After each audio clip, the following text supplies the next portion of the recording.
સમાચાર વડોદરાથી મળી રહ્યા છે કે જ્યાં વરસાદના વિરામ બાદ ખાડા પૂરવાનું શરૂ. ખાડા પુરાવવા મનપા કમિશનર પોતે રસ્તા પર ઉતર્યા. પોથહોલ પેચિંગ મશીનથી ખાડા પૂરવાની કામગીરી શરૂ કરાઈ. ઝડપથી ખાડા પૂરાય તેથી મશીનનો પહેલીવાર ઉપયોગ. 1 વર્ષ સુધી ખાડા ન પડે તે પદ્ધતિથી કામગીરી જે કરવામાં આવી રહી છે તેવો દાવો કરાયો.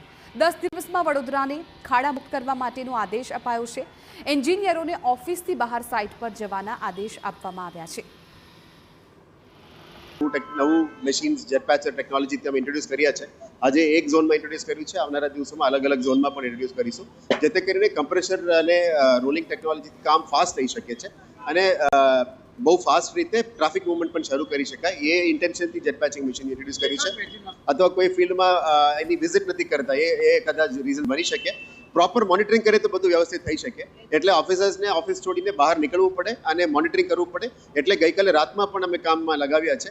સતત 10 દિવસ દિન રાત મહેનત કરીને એનું કામગીરી કરીશું.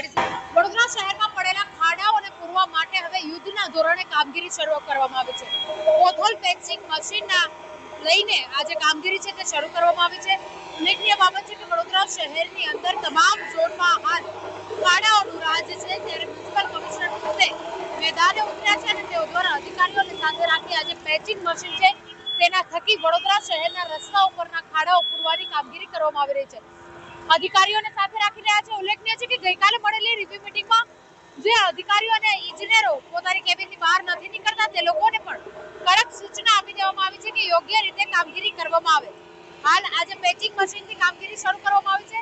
તેને લઈને કમિશનર દ્વારા જે નિરીક્ષણ છે તે કરવામાં આવી રહ્યું છે અને વહેલી તકે દિવાળી સુધીમાં તમામ રસ્તાઓ પરના ખાડાઓ પૂરાઈ જાય તે પ્રકારનું આયોજન કરવામાં આવી રહ્યું છે. કેમેરા પર્સન રોહિત ગોયલ સાથે વડોદરા.